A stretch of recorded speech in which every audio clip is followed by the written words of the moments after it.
welcome to All Steelers Talk, your home for everything Pittsburgh Steelers, presented by allsteelers.com.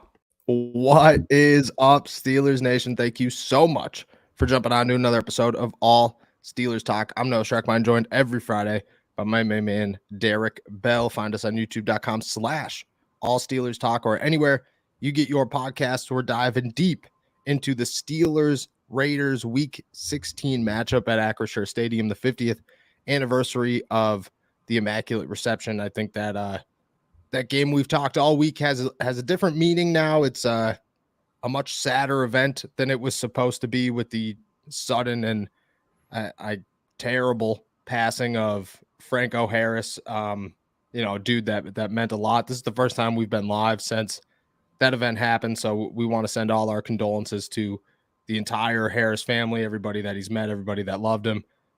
Great dude. I had the honor of meeting him a couple of times, and he was somebody that never talked like he was above anybody. You know what I mean? All the good things that you hear about Franco Harris, I witnessed in, the few times that I've met him. So I'm very grateful for that. But the Steelers will play in a Tundra. It is freezing cold outside. The wind sounds like it's about to fly through my window, smack me right in the face. If that happens, we just keep it rolling. Could change a lot for the Steelers heading into a Saturday night game on Christmas Eve. I think the weather is supposed to be about 4 degrees, 50-degree wind chills or 50 mile per hour wind chill. I don't know. It's a crazy one. But first, I want to say everybody stay safe out there. And I know it's cold in Kentucky, so how you feeling, my friend? Man, it's frigid. I can't remember the last time it was this cold here. It's -5 degrees right now, -25 wind chill. Walking out of work this morning was wild. It's been a long time, like I said, since I've been that cold. But I was joking around on our draft pod talking about football weather. This ain't football weather. Like football weather to me is the cold. This is the Arctic. But it does make for some interesting storylines for this weekend. And then just kind of to echo what you said, just kind of about Franco, very, very disappointing kind of series of events this week. Very unfortunate. Thoughts and prayers go out to his family, friends, all that stuff.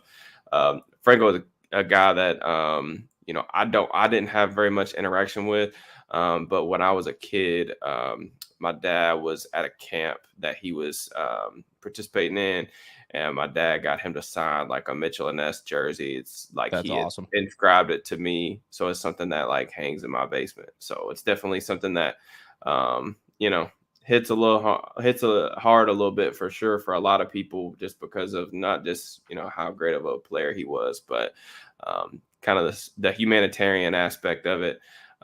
It's definitely a tough pill to swallow for sure for so many people in the city.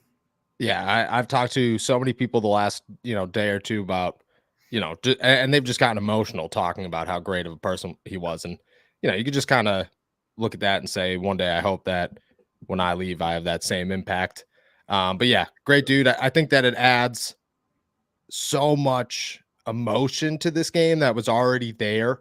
I saw, I couldn't confirm this with anybody. I didn't think the Steelers were going to leak it anyways, but I saw a picture that they're painting the end zones to replicate the Immaculate Reception, which I think is sick. It looks great. They're going to do the halftime retirement still for his number. They did cancel most of the things today because of the weather. And then obviously Franco was set to speak at the Immaculate Reception, the official anniversary that happens at 3:41 today. They're still going to do the broadcast, which is cool. But there is a ton of emotion. Do you think that, do you use that? I think Mike Tomlin kind of brushed that to the side and said, we're not looking for added motivation. We're professionals. But did you believe that? Or do you look at this and go, you play for Franco, that's a big night. Yeah. I mean, even the guys on the team, despite there being, a 50-year gap between, the beginning of Franco's career and a lot of the young players, particularly on the Steelers offense, they do have connections with this guy. I mean, this is a guy that was around the facility, around the city, a very big figure in the Pittsburgh sports landscape. So I think it's very hard to just completely remove the emotion aspect. But again, they are professionals. Mike Tomlin was one of the best in the business at getting his crew ready to go. So, I think that they will try to downplay the significance of that, but I have no doubt that, the crowd's going to be fired up, and the players will want to put on a good show regardless of the Do you think situation. But you think there's a jam-packed Acrisure Stadium at I could tell you that -5 degrees? just having been to games like this in Yeah. person that are really this cold. I was at the Steelers Dolphins playoff game in 2016, Jeez. where it was like negative wind chill on that day. Yeah. And then I've been to a couple other like really, really bad weather games. Granted, most of those had playoff implications where I'm not really sure that this one does. But, I definitely think that the guys and ladies that are going to be there are definitely going to make some noise, because if you're willing to stand out in those type of conditions, you better be rowdy, or else you might as well just stay home with the rest of us, right? So the Agreed. only other thing I'd like to say about just the situation in general, I hope it opens up some eyes. Just an incredible, unfortunate situation, but I hope it opens up some eyes in the Steelers organization in terms of maybe being a little more urgent in terms of giving these guys their flowers while they're still here. Yep. And you can't predict the future. I mean, this could have happened at any given point in time. And like I said, it's just an unfortunate situation, but I just absolutely hate that we waited, 50 years to kind of give this guy his flowers by retiring his jersey. And then, he almost makes it, but doesn't get to see that happen with his own two eyes here. And, we're not able to celebrate him, his life, his career in person.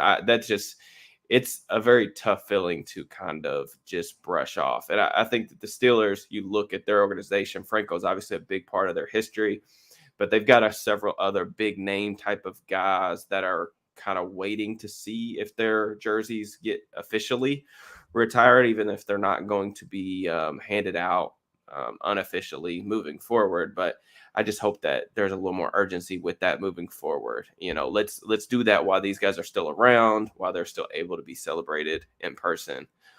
There's just no need to wait, 50 years. Same thing with like Joe Green, back in 2014. I was there the night they did that ceremony. And it was an awesome situation, man, getting to celebrate him. They did the Renegade rendition with all of his highlights. That was so cool. I still have the video on my phone. It's an awesome thing. But I would just like to see more urgency from the organization in that regard. Just my opinion. No, I agree. I think that it did. You know what I mean? Like I talked to Art yesterday or 2 days ago, whatever day it actually happened. And you could tell like it was bothering him like a lot. That like I mean, him and Franco were very close, so obviously that was bothering him. But like you could tell that like there was emotion behind the fact that he wasn't able to celebrate this night now. And I think it is a change. I agree with you. Like, there are a lot of guys in this organization that deserve their flowers right now. And, I also respect the Steelers and their decision to be so stern with retiring numbers. But but, at the same time, like, maybe have those discussions 30 years after the player makes the greatest play in franchise history instead of, 50. And I think that could come. I do think that could come. All right, let's talk Steelers, Raiders. It is going to be a cold one. We just said that. The wind chill has the degrees at like -4 or something, 50-mile-per-hour wind gusts. And I'm telling you, I didn't believe it until I woke up this morning because I literally thought I could hear the wind like scraping my house away. That's how crazy the wind is right now. And it's supposed to get wilder. Like today is warm. I think it's like 40 degrees outside right now, or like 20. It's supposed to drop down to 0, stay 0 all day tomorrow, and then drop or rise to, I think the high is 11. But by 8:30 at night, it's 0, and it's a strong 0. How much does that change things for either team? Does it completely eliminate a guy like Deontay Johnson? I feel like the weather is the biggest question mark heading into this game. Yeah, it's definitely going to be interesting. I was a guest on my buddy Marcus Johnson's YouTube show that's airing today, doing a Steelers Raiders preview. And, he mentioned the fact that, Derek Carr hasn't played very well in cold weather. He hasn't been exposed to it a bunch, but these conditions are relatively new for him as well. And then the Steelers aspect of that, they've got a rookie quarterback who, everyone through the draft process kind of wanted to hammer home, the fact that don't worry about the weather thing because, Pickett's played in Pittsburgh. He's used to that. Well, while some of that is true, college football season pretty much is over by the time December nobody's hits. played in this. I mean, you're not playing in games like this in college. So I think it's a good litmus test for Pickett. I think it's a good thing. It's an interesting storyline for Carr as well. How much this is going to affect their game plan. It's going to be dry. Now, though, it is harder, in the cold like that. It is harder to cut the football loose from a quarterback perspective, but it is going to be dry at least. And I think that's somewhat of a solace in terms of, the passing game still being relevant in this one. But, the Steelers want to run the ball. Vegas has been very run heavy of late too. And they like to get after it as well. You mentioned Josh Jacobs. He's having a career season for the Raiders. So, it's going to be interesting to see how this plays out and what type of urgency and philosophy the offense has kind of come out of the gate with. I agree, but do you take into account the wind gusts? Does that, because you said dry, which it makes sense, but the wind has got to be a what concern, is the right? wind predicted to be at game time? 50-mile-per-hour winds game time, but wind gusts. So I'm guessing that it calms and then goes. Yeah. So I've only been to, I think, one game live that had wind gusts like that, and it was Cleveland in 2016. We were exiting the hotel room in the lobby, and one of the doors literally shattered because it just slammed and broke the glass. It was that heavy. What? I will say, Ben that day had some, I mean, of course, this was Ben, the tail end of his prime. So, he was still able to just cut the ball however he wanted to, but it was very difficult to throw the ball in those conditions. So, again, it kind of just depends on if that's a constant thing. Is the wind like a swirling wind? Is it at their back? Is it going one way? Is it going both ways? There's so many different things that definitely does take into account. And we can get into a little bit about how that affects specifically the Raiders passing offense, because I think that does play an account into what they like to do offensively with Josh McDaniels. So the winds at Acrisure have always been known to be swirly. It becomes, because it works its way in from the river and then it just gets entrapped. So it just starts working its way around. That's why kicking field goals is so difficult there. I want to know, how does it impact the Raiders passing game? Because Derek Carr, let me tell you, my experience with Derek Carr, this is Baker Mayfield lost me a lot of money because that dude lobs balls. That's most of what I've watched from Derek Carr this season, outside of the film that I've watched this week. But from what I've seen, that dude just lobs him up and hopes somebody comes down with him. It's funny because I talk a lot about quarterback narratives and how they die hard, man. I think there's still people that think that Carr is this check down Charlie type quarterback like he was when he first came into the league. And that's just not the case. I believe Derek Carr has the most touchdowns of over 20 plus air yards over the past 5 seasons. I think it's him, Patrick Mahomes, he's at the very top of that list. And this year really has been no different. They've had some crazy success. It's actually in my What to Watch For article that I'm putting together before we hopped on here. But Derek Carr actually leads the NFL right now in touchdown passes of over 20 yards with 11. He's tied with Geno Smith. So he has had a lot of success throwing the ball on the field this year, particularly Devontae Adams. Did a film room on Adams as well. That's one of the biggest differences between how Adams was used last year under Matt LaFleur's system in Green Bay with Aaron Rodgers and his transition over to the Raiders system with Josh McDaniels. They're just using him more as a vertical threat, not just this guy who's an excellent route runner on all these choice routes and things underneath. He's getting down the field more. Adams, 8 touchdowns of over 20 yards, also leads the NFL by 2. So yeah, the win could have a massive effect on, like, how their passing game really wants to operate. So I think that's what I mean. Like, you could dive into, and coming in here, I did not trust the wind. Like, time somebody says, "Oh, it's going to be insane winds," I'm like, okay, like, let's relax, people. mhm. I woke up this morning.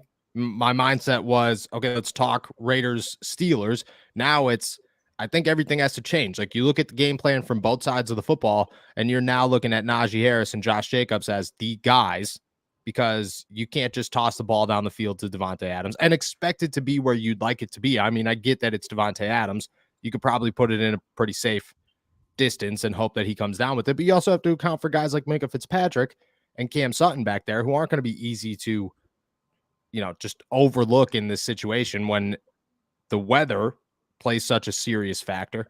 And I think that's my mindset heading into the game, is just like, this is now a very strong running game. Like, a Josh Jacobs will touch the football 45 times a game, and he's dangerous. You said that he's having a career year. He is having a career year. What is he as good as his insane 300 and whatever yard game says he is, or is he maybe people freaking out a little bit? I I'll tell you what, man. I don't know where this came from, and not that I've ever thought that Josh Jacobs is a bad player. I've always thought that Josh Jacobs was a solid player. I never looked at him like as this huge game breaking type of running back.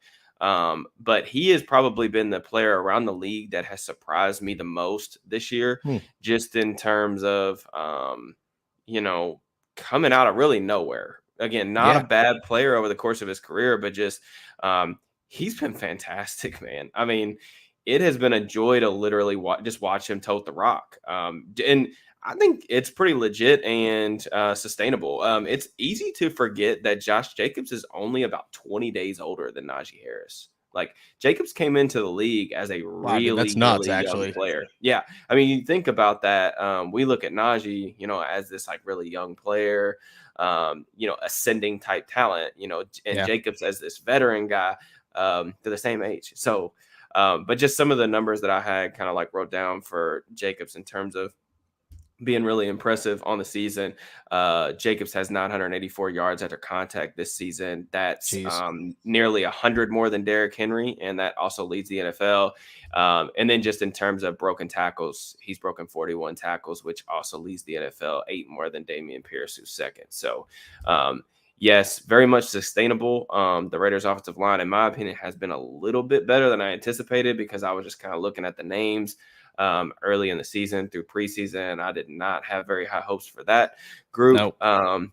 But, they've kind of pieced some things together. They've used a bunch of different combinations to try to figure out what works best for them. McDaniels has leaned into a lot of those heavy personnel looks. They play a lot of like 21 personnel with 2 running backs, mostly a fullback in there. And, they've had some success with it. And you have to give McDaniels credit for, I think, kind of unlocking this aspect of Jacobs' game. It's kind of crazy that like Josh McDaniels and Matt Canada have had somewhat the same season. Like, they came in, they stunk, their team stunk, everybody hated them. And now towards the end of the year, they're just like barely out of playoff reach, and both teams are clicking on all cylinders the way that they need to. I do want to ask this. I was listening to Bussin' with the Boys the other day, but it was an old episode. It was the Pivot Cast was on there. And the first thing that they talked about was Derrick Henry, and Ryan Clark went on this whole rant about how Derrick Henry isn't a power back, whatever. Do you believe? I've heard Ryan's. Do you have that same notion? Do you believe? Because you just used Derrick Henry as the scale of Josh Jacobs' yards after contact, and according to Ryan Clark, Derrick Henry is 400 pounds and a speed back. If I remember correctly, Clark's reasoning for that take was that Henry plays whenever he is kind of one-on-one with smaller DBs than how he attacks linebackers when he's one-on-one. I don't know that I agree with that, to be honest. I mean, he just has a very unique running style in terms of being, he's real upright because he's really tall. So I think that kind of masks some of how just powerful he is and how great of an athlete he is. I don't really know if I've ever seen a guy that runs like Derrick, to be honest, because you don't really see guys that are that size with that type of footwork and that type of breakaway kind of speed like he has. Whether it's speed or power, I just know he's a really good player. I think it's a little bit doesn't matter how it happens. Yeah, it's a little bit of a hot take by Ryan. Just I say this all the time, but you got to be really careful about stuff that goes kind of off the wall a little bit like that on social media, because you got to be really wary of people just looking at clickbait stuff. And I think that's a bit of Ryan. I saw it.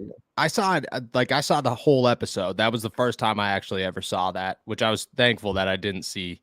That's a take he's had for several years, to be honest. Yeah, that's what they were going off of, is like he's been saying that on ESPN or whatever. I don't know. I didn't trust it, but I did want to set the baseline if Josh Jacobs is being used in an example of Derrick Henry. That's why I say too, like Jacobs this is sustainable, I think, and this is not a fluke. Like this is not where Jacobs is just getting thrusted into a new system and they're making everything easy on him. And he's got supporting cast. Half his offensive line is hurt. Yeah, I mean, this is Jacobs has been doing a great job, creating for himself, and that's really the mark of a great back. When you don't have that, dominant offensive line, and you're having to, get yards after contact, you're having to make guys miss in the hole, you're trying to, break arm tackles. He's doing all that this year, and like he deserves like massive praise for it. I think he's up to like close to 1,500 yards rushing. I mean, who knows what happens down the stretch? I mean, the Steelers have allowed some massive games on the ground, and then they've had some weeks like last week where they've been excellent. But 2,000 yards isn't necessarily it's going to take a lot of work, but it's not necessarily out of the realm of possibility for him this year, which if you'd have asked people coming into the season, what's your expectations for Josh Jacobs? They probably would have said like, oh, he's 1,000-yard bag, probably going to hit free agency. They didn't pick up his 5th-year option, and boom, breakout year. Mm-hmm. So the contract year, I guess it's a real thing. I know everybody talks about that a lot, but it looks like a real thing for Josh Jacobs.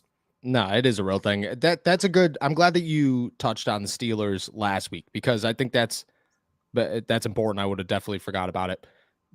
They did. They held Carolina 21 yards on the ground last week. A very strong running team. What did you see from there? Like, what did they do well compared to the week before when they let Baltimore do whatever they want? I think, I don't know if it's ever as cut and dry as we try to make it seem like sometimes. I think the Steelers did a better job last week getting off blocks. I think they were more purposeful, I'll say, in terms of making sure they had more bodies to cover all the gaps. And I just think with Carolina, the tape was the tape. They wanted to add a bunch of extra bodies. They would use this 6 offensive lineman kind of scheme. And, they'd put, offensive linemen in the backfield in front of Dante Foreman and things like that. So it was very obvious that they wanted to get downhill. They were a very power team. They run more power than pretty much anybody. But just what you look at, what they did last week in particular, they ran a bunch of stack boxes, and which really just means that, Edmonds was coming down playing in a box as that extra defender. He was excellent last week. You talk about a guy that really changed the game, in my opinion. 3 run stops, could have had a 4th one, ended up missing a tackle later in the game, but 3 straight run stops. Was really solid in terms of tackling on the day. And then just the defensive line, I thought that played better in terms of just maintaining gap integrity and not getting pushed out their gaps. So, credit to them. And that's the weird thing about the NFL, man. Like, we can sit here and look at all these numbers and trends and things like that. Anything can happen on a week-to-week basis. So, like, trying to figure out all of this different stuff and where teams have the edges is fun, but, like, they still have to go out there and execute. And, Carolina didn't do that against the Steelers last week. And you have to give the Steelers credit for bouncing back because, like we talked about on the pod, they got punked out. Baltimore came into their crib, pumped them out. And, I love to see that response last week to where it looked like a defense that took a lot of pride and was like, this ain't happening. We're not going down the same road we did last year. We're going to bounce back. Let's ride and stop the run. And, they did that and they got the dub. I think that's the biggest concern with the defense this week is I don't know what the status of Edmonds is going to be. He's questionable now, but he hasn't practiced all week. And it hasn't been like Deontay didn't practice, but Deontay said he's going to be fine. Hamstrings are different. That's a very concerning. Those soft tissue injuries are where you're like, anything could happen. That's a how do you feel in the moment type of situation. So it is. I think that's because DeMonte KZ very good, not the run stuffer that Terrell Edmonds is at all. Finding the quarterback. It's gonna be interesting because the Steelers have absolutely love to lean on those 3 safety sets, and that's something that has become a big part of their identity on defense. But you just look at just some of the similarities between the Panthers and even the Ravens. I think this is one of the encouraging things for me from a Steelers perspective. Some of the stuff that the Raiders do offensively, schematically, is a little bit similar with them having played some more power-based teams like Baltimore and Carolina. We talked about Carolina using an offensive lineman as a fullback. No one pretty much uses a fullback more than the Raiders do this year. Yeah. But they've had a ton of success in doing so. I shouldn't say no one, but they're in the top 5 in terms of usage. But you look at their run plays when they have 2 backs in the backfield. They're averaging 5.2 yards per carry. They're 6th in attempts on the season. So 5.2 yards per carry, pretty dang good. That's efficient living. That's how you're able to stay ahead of the chains. So it's going to be another good test for the Steelers for sure. Yeah, 100%. I just want to give a shout out to our boy from Germany. My dude, appreciate you. I appreciate you That's watching awesome, all man. of our work for real. Yeah, 100%. Huge shout out. It's always cool Germany might be the coolest. We've had some really cool people jump in here and let us know that they're from all over the world. Draft weekend, we had people from everywhere, man. Everywhere. It's awesome. And cool. I think that's the coolest part is just seeing how big the community has grown. And, we appreciate you. We from the bottom of the heart, appreciate you. All right, let's talk Steelers offense before we get into picks. Deontay Johnson, George Pickens was a surprise illness. I think that's something to monitor when it's 0 degrees outside and you're dealing with something that has kept you away from the team, at least for a day. But first, we have a word from our boys over at True Classics. The holidays are almost here, and there is plenty of t-shirt cheer thanks to our sponsor, True Classic Tees. Fellas, we have the perfect gift for your wish list. True Classic Tees are a gift for you, for her, and a great present for any guy in your life. True Classic is on a mission to maximize men's confidence by making them look good. Trust me when I say that this is a gift that the ladies will appreciate too. True Classic has already helped over 2 million men look great in their tees, and now you can save big while you do too. Get 25% off at True Classic with our exclusive link, trueclassic.com/allsteelers. And the discounts don't stop there. You'll save even more during their site-wide sale. Support our show and check them out at trueclassic.com/allsteelers. If you're rocking a Santa bod, True Classic might be the Christmas miracle you've been waiting for. Almost all men's t-shirts are designed to look good on certain body types. Well, True Classics team designed t-shirts to make the fellas of all sizes out there feel comfortable in their clothing. These tees taper off towards the bottom, but they fit tighter around the chest and shoulders, a desirable look that can be achieved by any body type. They give you the wide shoulder and tapered bottom look that we're all looking for, and the quality of the t-shirts are elite. From going to the gym to your first date, there is no better look than a fresh tee. They offer other menswear as well, ranging from polos to workout shirts to even boxer briefs designed to keep your boys feeling nice and comfortable. They make it super easy to build out your wardrobe with their elite True Classic quality. They have a True Pack Builder on their website where you can design a bundle just like you want and save even more. And for the big fellas out there, they have long options for the tall guys and up to 3XL for the defensive size players. True Classic also makes the perfect gift or stocking stuffer for all the men in your life. Dad bods got you covered. Rip bods, you know it. Your average Joes, yes, sir. Get yourself or someone you love the number one gift on Santa's list. It's a gift for you, but really a gift for her. Get 25% off at trueclassic.com/allsteelers. Free shipping included on purchases over $100. That's 25% off at trueclassic.com/allsteelers. Santa won't be the only one slaying thanks to True Classics. All right. Let's talk Steelers offense. We broke down a little bit of what the wind, the weather is going to do. It's more of when you look at Vegas's defense, who has been, I want to say, better in recent weeks. My understanding of the Raiders early in the season were all around. They were just a very bad team. In the last couple of weeks, they've turned that around. I watched film from their last 2 games, and then I watched their Rams game live because I cried a little bit. When you look at this defense, outside of Max Crosby, obviously, what stands out to you that's somewhat of a concern for Pittsburgh? Also, you're muted.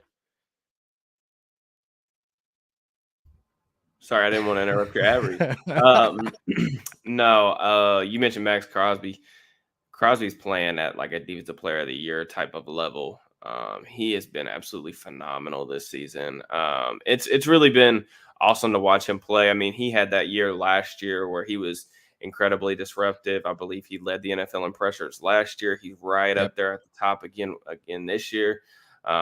Crosby is a terror off the edge. I mean, he has a nasty, 2-hand swipe move that he uses religiously on the outside, that he kind of sets those right tackles up off the edge. And then once they begin to overset, he has a nasty inside swim move that he kind of goes to as a counter. So, it's gonna be a big game for Chuks Okorafor. The good thing is Chuks does a good job getting out of his stance, which will hopefully prohibit some quick pressures. But Crosby's he is a little bit like TJ Watt. They do play kind of sort of similar. Both of them play super, super hot all the time, just 100 miles an hour balls to the wall. And I really appreciate guys like that. The biggest probably change, you mentioned them playing a little bit better over the last couple of weeks. The biggest change that I can see is Chandler Jones has went from pumpkin to back to like a really good player. I don't know how that. I mean, at 40 years old, Chandler Jones was extremely bad over the course of the year. And I don't know what's happened, but over the past month, he has absolutely turned up. You look at Seattle, 8 pressures, the Chargers, 11 pressures, LA, 4 pressures, New England last week, 4 pressures, and then he stiff arms Mac Jones to win the game. Incredibly disruptive. Don't know really what's happened. I think that part of that is him playing some less than ideal competition, and he's kind of taking advantage of some bums. And then I also just think like some of that could just be, him maybe finding his stride and, playing better. So Jones is a really interesting player. He is one of the most unique edge rushers in the league because we talk about edge rushers in particular on the draft podcast and what the most important thing for them is. And that's that first step. You have to have this get off. You have to be able to threaten tackles on the outside shoulder. Jones is not like that. Jones literally comes off the ball extremely slow. He does not care that you know about it. He does not want to beat you with speed. He is going to come off methodical, and he's going to wait for you to give him your hands, and then he's going to swipe them down and use whatever move he wants to try to get to the quarterback. So he's very different from like the 99 other percentile edge rushers in the league. But him playing better, in my opinion, has been the biggest difference for their defense, playing a little bit better over the past couple of weeks. I want to address both sides. So for one, do you think that this is I don't want to use the term make or break, but do you think this is a solidified game for Chuks? Like you shut down Max Crosby, you're safe. We no longer have to talk about whether or not he's going to return next season. And on the other side of that, do you think that the lack of speed with Chandler Jones actually helps Dan Moore, because that is obviously where he lacks most of his ability? Yeah, I think it's going to be interesting because Jones is going to test that anchor of Moore. And that's what I I actually have been. I haven't really discussed this a bunch on Twitter, but I think Dan Moore's playing a little bit better recently, and I think he deserves Past some 3 love weeks he's for been it. playing great. I Great. He's been playing good. I don't want to say that I'm crossing off left tackle in terms of like draft needs. Whoa. I'm kind of I am leaning towards like pushing that down the list just because I really do think that he's shown improvement. I mean, the use of independent hands, especially leaning more on that inside hand, has been very beneficial for him, especially since the bye week. And I think there's been a little bit of improvement with that anchor that I thought was going to be a fatal flaw for him. He's got to clean up the penalties, taking one penalty a week, whether it's, a false start or a hold, or that usually happens early in the games. He's got to clean that up. But I've been encouraged by what I've seen from him. These next 3 weeks, he's a guy that I'm definitely focused in on in terms of seeing where he's at in his development. And he could play himself into a situation where the Steelers don't really feel the need to upgrade that spot unless it kind of falls into their lap. But in terms of Chooks, I don't know that how much this matchup necessarily plays into their thought process on next year, if he's going to be back or not. I think he will be. I do regardless of what we feel like, his value is. The thing with Chooks is though, like, he's being paid right now as like a top 10 right tackle. So when you go up against these elite matchups, like, not saying that he's going to neutralize Max Crosby altogether, but he needs to hold his own. And like, Crosby is the type of guy that can wreck an entire game plan. So that's priority number one. I anticipate they're going to give him some help. Because they did so with Brian Burns last week. They paid him a lot of attention. So I anticipate that being the case again this week as well. I'm still stunned that you just said that left tackle might like be removed from the draft all season long. It's getting kicked down. It's not. I'll say this right now. I would be very surprised if I felt like left tackle was on the same plane as cornerback. 100%. I think cornerback is far and away their number one issue right now in terms of like heading into the offseason. I mean, I agree with that. I definitely agree with that. We spent so many weeks on this podcast talking about how bad the Steelers need to address left tackle. And with 3 weeks left in the season, it has come out that maybe they're fine. All okay. This is something too, like that I definitely try to keep in mind when I'm like, giving my unbiased opinion on players and like the team and the direction of the team. Your opinion in terms of like, if you're in this space, your opinions need to be fluid. Just because you think something like I use this phrase a lot. The film's the film. Like, what you put on film is what it is. So like, players, when they get upset when they're not playing well and, people are on them, like, the film that they put out is the film. And like, we're putting that on a t-shirt. It's the same way with guys that, have been much maligned and criticized. Like Dan Moore, he's taken a lot of heat over the past year and a half because, there have been a lot of times where he hasn't played well. But for a young player, I think over the past month, he's playing better. And I think he deserves credit for that. And when you're talking about a guy that is only in his second year, if that arrow is still pointing up, the Steelers may elect to, spend that pick somewhere else. And that just, I also am taking into account that, the Steelers don't value left tackle like other teams do. Other teams may not be willing to settle for Dan Moore, who's like a baseline starting left tackle, in my opinion. That's how he's playing right now. And I think the Steelers will, if he continues to play like he has over the past month, they're more willing to settle for that type of performance, but just because, over the years, they haven't really, prioritized that position very much. All righty. I'm putting that on. We're putting that on a t-shirt. The film's the film. The film's the film. The film's the film. All right. Our boy from Germany had a question earlier. I want to make sure that we address that. Kenny Pickett is wearing a new helmet. It's the same one that Pat Freiermuth wears. It's the one that looks like a space helmet. Like, it is crazy. But he's also wearing a visor, and it's not because. And my first thought was it's because of a concussion. It's actually because of the concussion. It's actually because he said that you could fit a fist through there and you could get punched in the face, and he doesn't want to get punched in the face, which I thought was a great reason. Like, that would suck.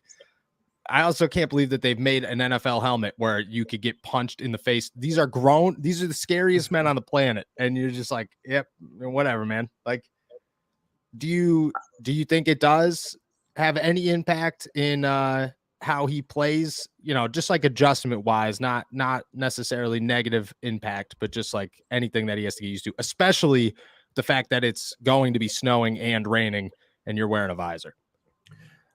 I personally don't think it's that big of a deal. Having played with a visor before, granted, I wasn't playing quarterback at the time. I don't think it's Yeah. a huge deal. I actually think it's a bigger deal. Maybe because it's in prime time and the lights. I know some players like preferred the visor or didn't prefer the visor depending on like what time of day it was. I have heard that before, so that's something. He has practiced with it for a couple weeks now, so I'm sure that newness of it. Granted, he hasn't been getting hit. I'm sure the newness of it is starting to wear off a little bit. It's something to monitor whether he's comfortable or not with it. But yeah, those helmets they look really silly. But I was surprised that he didn't switch honestly after the first concussion. I thought Yeah, me that would, too. especially with what had happened with Pat, having those 3 concussions in a matter of 20 something games or whatever already in his career. I thought that the Steelers would try to talk him into switching earlier, even after the first one. But I think it's a good call on his part. The helmets seem to have good reviews from people that are in the know on that type of thing, which is not myself. So hopefully no issues with that. But it is worth monitoring. I don't think it's that big of a deal though, in my opinion. No, I don't think. I think that if it was a regular weather game, like where it's just sunny in the middle of the day, who cares? Even if it was at night, like who cares? It's a clear visor. My only thing that I will be watching is it is going to be gross outside. So, it's going to be like driving a car, without windshield wipers. So things could get foggy. Yeah, I mean, see, I think for me personally, I look at the weather. I'm looking for a different type of thing. I'm looking for how his arm looks in these type of conditions more than Oh, okay. anything. I want Let me to I know. want to see like if he's able to really drive the football in these conditions. Granted, I don't know if like how much like precipitation we're gonna get, if any, but I just know how it's gonna be cold, it's gonna be windy. I'm looking forward to seeing how his arm holds up in these types of conditions because granted, it's not necessarily Buffalo where it's just nasty all the time. Yeah. This time of year, but Pittsburgh, if you're gonna play up north in the AFC North, this time of year, you kind of got to be able to deal with weather conditions. It's not always going to be sunny. You're not playing in a dome. You're not playing in LA where it's 50, 60 degrees even in December. So that to me is definitely something worth monitoring if you're looking forward to keeping an eye on something that we need to see moving forward. Yeah, I agree. Do you think it has any impact on a guy like, I mean, George Pickens? Is people not talking about the fact that him and DeMarvin Leal are experiencing their first winter in their lifetime and now have to play in -4-degree weather on Christmas Eve? But do you like, does that change anything for a guy like Deontay? Is all rhythm. The dude is, if you put a football where it needs to be, I'm going to make sure that I'm there before the guy before me. Like, how much does that impact these guys? Like, does it just completely eliminate them? Yeah, I mean, Kenny's going to need to be on time for sure. I mean, any of these late throws or anything like that, start talking about wind and things like that with his arm strength. Like he's going to have to be on time or early on everything, especially those throws to the sideline that they really typically lean on offense. Pickens is really interesting. We haven't talked about him a ton yet, but he's got a really interesting matchup this week. So Rocky Scene is he's been playing good ball for the Raiders, or at least he was early in the season when I was really watching some more Raiders like defensive film. But he's actually out. He's already been declared out for this game. Last week, Sidney Jones, former second round pick, he started in his place and then got benched. And then they brought in Amik Robertson, who Robertson was a guy that I really liked coming out of La Tech.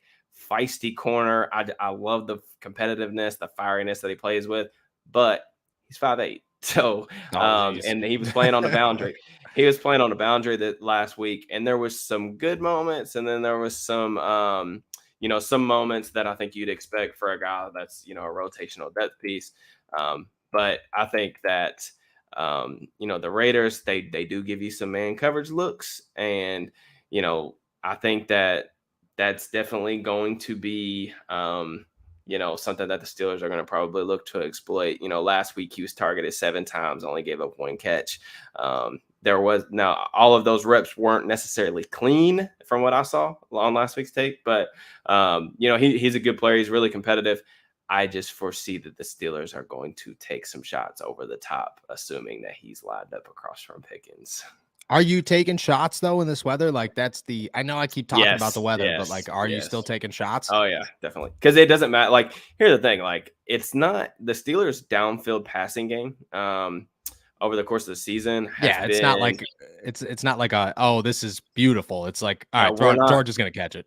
Yeah, we're not exactly just seeing the quarterbacks drop dimes over and over. Like, a lot of these catches are, him making contested catches over defensive backs. So if the ball hangs in the air, in my opinion, I think it almost favors Pickens because he's going to be able to track the football in the air better than the DB is. So I'm still 100% expecting them to take some shots down the field. And I think that, George still has a high likelihood of coming down with, some big plays too. I tweeted out some interesting numbers on Pickens, just how insanely good he's been over the course of his rookie season.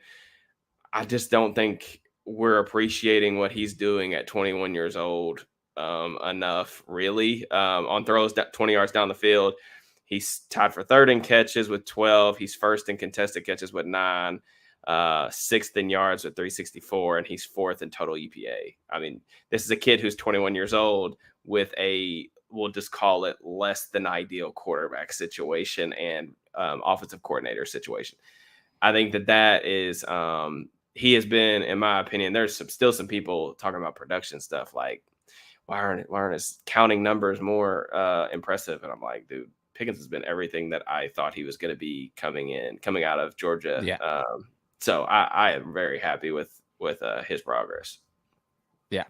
Pickens is a monster. I mean, look, I don't want to be the guy that says that I came on here in June and said that Pickens is a star, but I was. And I had 1,000. It was our only YouTube video with 1,000 comments on it.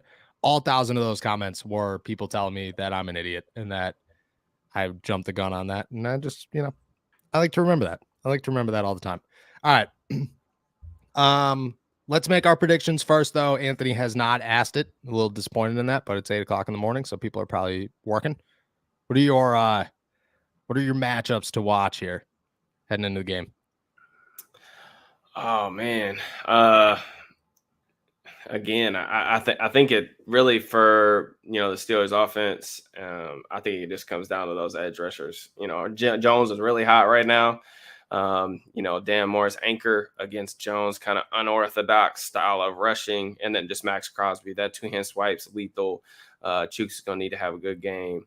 On the other side of the ball, I am very interested to see how they are going to stop Devontae Adams. If you're really interested in like the film aspect of that, I've got a film room coming out this morning that you can check out. But Adams, the way that they're using him intrigues me. I've always thought that Adams is, an elite receiver, one of the best in the game for sure. Not just what he does for himself, but what he does for others. If you watched the Patriots game last week, the Patriots are notorious for trying to take away opposing team's best weapon. And they were near the red zone and, they elected to basically cloud the coverage and double team Adams. And then Darren Waller hit a seam up the middle of the field and there's no one there. And that touchdown is literally made possible because of the gravity from Adams pulling that safety away from where that guy would normally be as the post player. So, how they elect to stop him, I don't know. I have a feeling that maybe we see some more like cover 2 stuff this week. I would assume, of course, the weather, it could be so like windy that they just, kind of throw that out and say, all right, we're just going to shell out to stop the run. And if Carr beats us with his arm down the field, then so be it. But those are just kind of the interesting parts. And then just in general with Vegas, like I said, we haven't really seen them healthy this year. Their offense, they're 8th in points per drive. It's been a good offense over the course of the season. They just play really like methodical. They play a slow game. McDaniels, there's not a lot of bells and whistles to this. I mean, it is the New England offense. Yeah. They do what they do, and they basically say, come and get it, see if you can stop it. And, now that Renfro's back and Waller's back healthy, like seeing how all of these pieces kind of fit together is really interesting for me. I don't know how much it moves the needle for Vegas moving forward, just because they seem like they might be at a crossroads with Carr. And are they going to run it back? Are they going to rebuild? I don't know what happens. Maybe the next 3 games decide that. I don't know. But I'm interested to see how the pieces fit, since we really didn't get the chance to see that over the course of the season. So those are just a couple of things I'm looking forward to in general. So I agreed. I'm very interested to see when it comes to Devontae Adams. I have a feeling that Demonte KZ is gonna be that number 2 guy on him for most of the game. Very intrigued to see how that, because I think KZ is very good cover safety defensive back, and can play well in that situation if Edmonds plays. I think if Edmonds doesn't play, that changes a lot of what the Steelers' defensive plan is. But if he does, Devontae Adams with Levi Wallace and Demonte KZ is, I don't know. It's not ideal, but I think it's interesting. One thing that's really interesting to me personally is the Steelers. We've talked all season about how like man heavy they have been, way more so than they ever have been in the past. I think that they lead lead the NFL, I believe, in like cover 1 snaps. And that to me is very interesting, because like Derek Carr doesn't see a lot of that coverage. And the reason for that is because, obviously in cover 1, you've only got 1 safety in the deep middle of the field, which means you really, really have to trust your corners with Devontae Adams to go out there one-on-one and win some battles. And Adams is so impossible to guard one-on-one because of some of the things that he does well. He varies tempo. He can beat you deep. He's a great route runner. He beats press with ease, the late hands, does everything well. So I'm interested to see like how much the Steelers are really able and willing to kind of push that button. Like how confident are they that they can win some snaps out there on the boundary, single covering him. I am hoping that it's not very often. I don't think that's going to end 0. Yeah, I don't think that that's going to end, the way that they necessarily want it to end. But we'll just have to kind of see. It's definitely going to be interesting. I am scared to death after watching, Adams tape this week on what he could potentially do to the Steelers after they have struggled with wide receiver 1s all season long. So good luck. There is no, there is no wide receiver 1 like Devontae Adams. I'm nervous. There is none. I'm nervous. Yeah. One little thing I want to toss out there before we make our selections here is I saw somebody, maybe I think it was a Josh McDaniels interview. I don't know. I didn't even read the story. The story was titled Josh McDaniels' time in New England helps him or makes him comfortable in cold weather games and like the weather that's going to be in Pittsburgh. And my first thought was, who the hell cares that your coach is comfortable in 0-degree weather? He is not the bringing one. Brady with him. Yeah, like what do you do? Like you're just like, all right, guys. Well, it's really cold out there. I know that when you hit the ground, it's gonna feel like you just ran into a brick wall. But I'm fine over here. Like I've done this before, so you guys should be just fine. I was like, what are you asking over there in Vegas? I've been waiting all day to say that all morning. To answer this real quick. Are the Raiders already in Pittsburgh, or will the weather delay their arrival? If I had to guess, they were scheduled to fly today. I would say this afternoon after their final practice walkthrough or whatever. I think that would depend on how crazy the winds are in 5 hours or so, 6 hours or so. I guess later than that, because the Steelers will have their walkthrough until about 12:30. And then the Raiders, I would guess, are the same thing, but they're 3 hours behind us. So they probably wouldn't even leave for the airport until about 4 or 5 o'clock. So depending on how the weather is this afternoon, it could delay them. If it is crazy, I would guess that tomorrow they fly in. But if the wind's chilling, then I think they won't have any issue getting to Pittsburgh.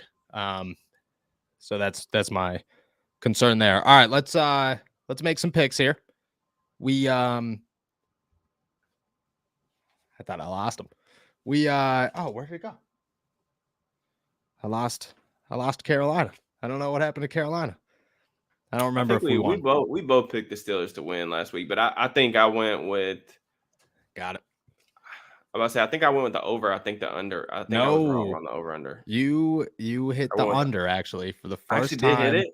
Yeah, 20. The over under was 37 and a half, and you went 20-16. Look at you. Look at you. Y'all be what was the final score of that game? Oh man, I don't remember. I know I didn't hit it, but you had to be real close. Like real close. 24-16. Now you're 20-16. You were close though. Yeah.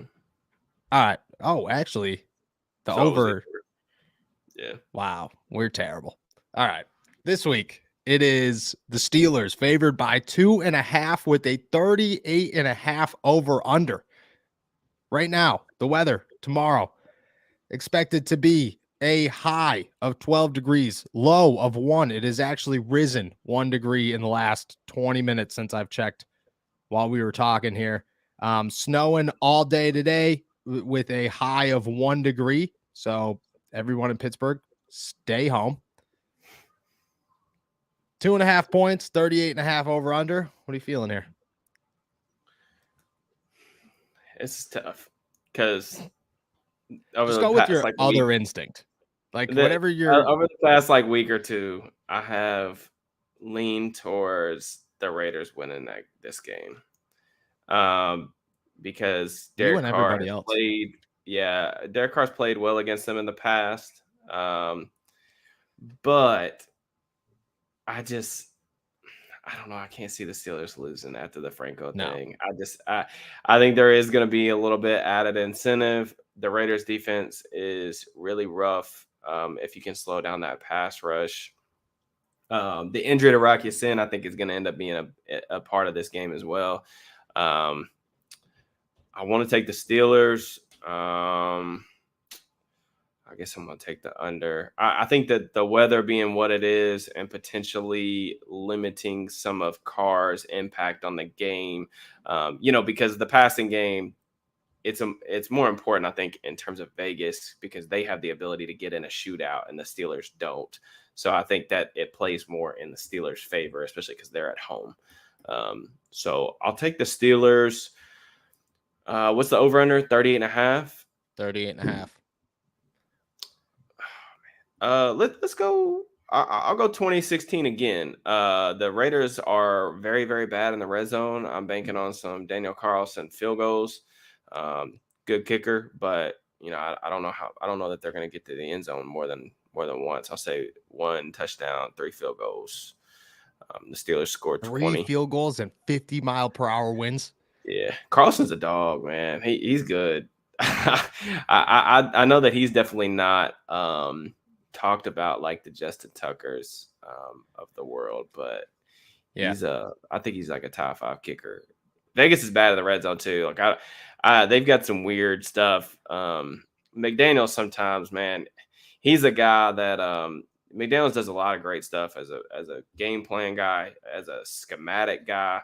But man, he has so much confidence in his own stuff and overconfidence, in my opinion, like where he just tries to make some odd decisions, like focusing on Mac Hollins in the red zone and stuff like that. Just wild. But I'm gonna go Steelers win. They pull it off. All right, Steelers win 20-16. Does defense or offense win this game? Defense.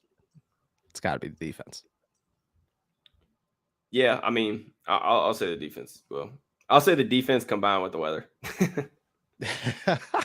I think there's a lot going in here. So I don't feel good about my pick whatsoever because I don't field goals just seem very unbelievable to me in this situation.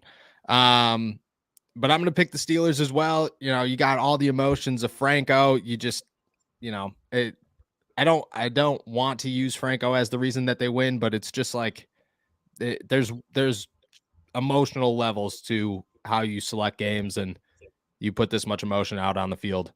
you got to pick. You can't go against them. On top of the weather, the fact that it's going to be crazy, and yeah, maybe Josh McDaniels has some time in New England, but Devontae Adams and Derek Carr have been playing all season in a spaceship dome, so they don't really know what cold weather is at this point in the season. I'm going 16-10 Steelers, taking the under. 1 touchdown. Don't know who scores it. Chris Boswell does his thing, and it is just a grinder on Christmas Eve. I would say it's like Carolina though. Like it's a 1 possession game that doesn't feel like a 1 possession game. It's in control for Pittsburgh pretty much all day, all night, and then they send Christmas. They send the fans home with a good Christmas right at midnight as everybody's getting to their car with icicles hanging out of their nose. Very excited. Very excited. And as always, if George Pickens is healthy, you take the over. It's the easiest bet in football. It's the easiest bet in football. If somehow you have some betting system where it allows you to take Derek Watt over on 0.5 rushing attempts, you put all the money in your bank account on over 0.5 rushing attempts. There is nothing that hits more than Derek Watt 0.5 rushing attempts. All right, we're heading out of here, guys. Thank you so much for everybody. Have a wonderful holiday from all of us here at All Steelers Talk. We'll be back on Monday. I'm not sure if it'll just be me. I want to make sure everybody enjoys their Christmas, but enjoy the game. Stay warm if you're out there. Be safe in this weather. Peace.